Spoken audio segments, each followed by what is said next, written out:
Ça, c'est ma Tormek. Dans là, il y a une boîte et c'est une autre Tormek. J'ai acheté une deuxième machine. Pourquoi? J'allais faire un événement où il y a eu un achalandage de fou. Pendant 8 heures, j'ai pas mal toujours aiguisé. Et la Tormek, souvent le monde disait que c'était moins rapide qu'une sableuse à bande, mais comme je vous dis, on est capable d'avoir une bonne production.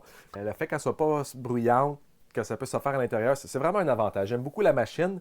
Le problème, c'est comme je vous dis, elle a passé 8 heures non-stop à tourner. Fait que souvent, ce que je fais tous les couteaux, je la tourne de bord, je vais sur le cuir, je la retourne. Je me disais, avoir deux machines, ce serait pratique, justement. Des fois, l'éteindre, la laisser respirer. C'est pas se poser, surchauffer, mais je sentais par bout comme qu'elle devenait chaude. Puis je me dis, si elle lâche, c'est des machines qui sont solides, c'est des machines qui sont bien faites, mais t'en as deux puis t'en as une qui lâche, tu peux te débrouiller. Si t'en as juste une, elle est usagée. Il y a certaines choses, il y a le caoutchouc, c'est bien magané. Bref, je trouvais que ce serait bien d'en avoir une deuxième. Je me suis dit comme ça, je vais arrêter de les virer, je vais être plus efficace. J'ai reviré du monde de bord parce que j'avais pas le temps d'aiguiser, parce que j'étais débordé. Fait que je me dis à deux machines, j'augmente ma productivité, mais c'est surtout pour l'aspect sécuritaire. Fait que bref, je me suis acheté une deuxième machine. Bon, je vais ouvrir la machine. Une des idées que j'avais aussi, c'est que je me disais peut-être que la meule japonaise, c'est moi, j'ai fait un manche de couteau. C'est cool, hein? Je me suis pratiqué, j'ai fait un... L'idée quand on se déplace, c'est d'être capable de faire le plus.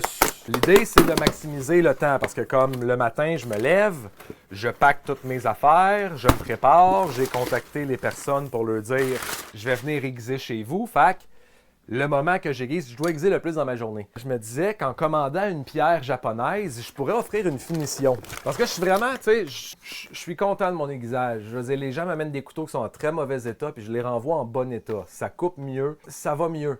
Mais j'aurais aimé ça pouvoir offrir comme un petit premium. Il y a des gens qui, des fois, qui ont des couteaux d'un peu de meilleure qualité. Il y en a qui ont des paquets où c'est 30$ pour ton bloc de couteaux. C'est bien qu'ils les fassent aiguiser. Mais des fois, je me dis peut-être qu'il y a du monde que je pourrais leur offrir le premium. Et avec la pierre japonaise, ça aurait pu être le cas.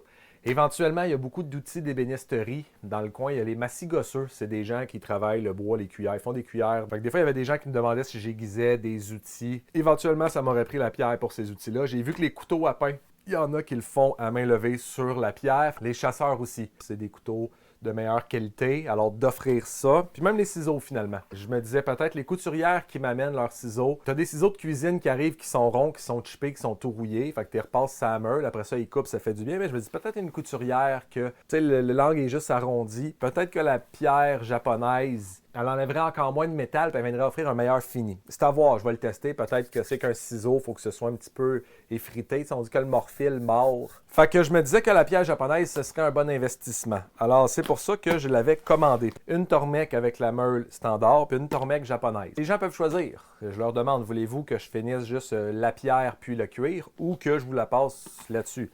Ça va coûter peut-être 30% plus. Donc moi, je me dis, moi, je rentabilise ma journée, puis les gens qui veulent un premium, ils l'ont. Ensuite, la Tormek. À la base, j'avais pensé acheter juste une machine Tormek et une pierre, ce qui est quand même vraiment très cher maintenant que j'y pense. Là. Cette pierre-là, c'est genre 700$. Une machine, c'est 750$. Je me disais juste les deux, ça va être suffisant. Finalement, j'ai commandé la Tormek avec tout. Parce que, oui, elle est 500$ de plus à avoir le kit, mais ça vient avec une pierre. Ces pierres-là, j'ai ma gamme. Fait que déjà, c'est quasiment 400$ une pierre comme ça. Ça vient avec un autre cuir.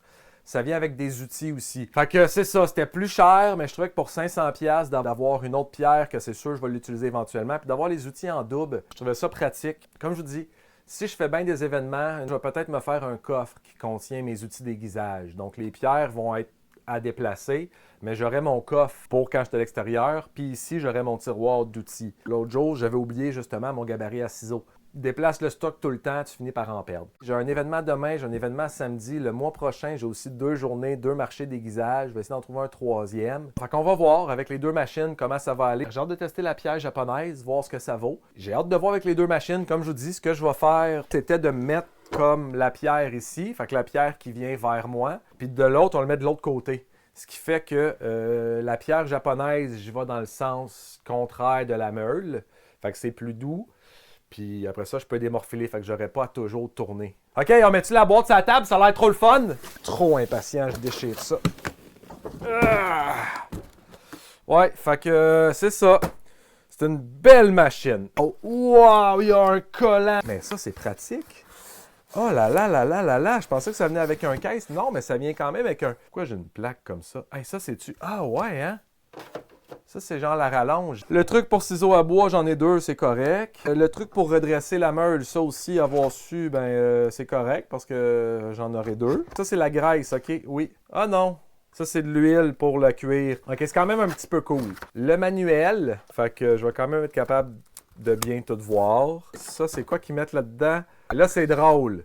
Des plasters. Moi, je pensais que j'étais vraiment drôle en donnant des plasters chaque fois que j'aiguisais. Mais Tormek aussi, sont comiques. Fait que voilà pour ça. La barre, la petite patente, tout est là. Il n'y a pas grand-chose qui ont l'air d'avoir changé. C'est bien emballé. C'est-tu la même? Oh, oui, c'est la même patente. Flambette. On va essayer de pas tout casser. C'est là que je vois que mon autre meule aussi, là, j'ai magane. J'en mange trop de meule. Tout en train de m'éparpiller. Écrit comme ici, quand j'ai vu New Tormek Case Include, je me disais peut-être que j'ai un case pour les outils, ce qui aurait été. Mais sinon, je vais le laisser ici. Je vais regarder. Peut-être que je vais m'en faire un pour me déplacer. Peut-être que lui, je vais le laisser dans le tiroir. Ben, il est cool, là. C'est pas ça mon point, mais. Je veux dire, c'est cool, là. C'est juste que, comme, j'ai pas besoin du livre, tu sais. Mais là, je me rends compte que j'ai pas non plus le truc à couteau. J'ai le gabarit pour les ciseaux à bois et les rabots. À la base, je pense que c'est un outil d'ébéniste. J'ai pas le gabarit à couteau, ce qui est bon à savoir, là. Je veux dire, je suis content d'avoir les gabarits de plus. Comme je vous dis, je l'avais acheté pour le cuir de plus, puis la pierre, puis tout ça, de les avoir en double, c'est pratique. Il n'y a pas les choses à couteau. Je me rééquiperai éventuellement parce que là, je pense que j'ai quand même busté mon budget d'investissement. Il va comme falloir que j'aiguise beaucoup dans les prochains mois. Mais belle, hein? Pas l'air d'avoir d'autres changements. Tout a l'air bien. Garantie de 8 ans. Parfait. OK. Maintenant, j'ai vraiment l'air d'un... C'est ma table, ça, c'est cool. Wow! Si cette table-là n'était pas si pesante, je la déplacerais. J'ai comme hâte d'essayer ça. Voilà. Merci. On se revient plus tard. Là. Hey, puis la prochaine vidéo, j'ai fait un rack à couteaux parce que là, comme je dis, je commençais à avoir du monde qui me laissait des couteaux un peu partout. Je me suis fait un rack pour déplacer ça. Je vous en reparle.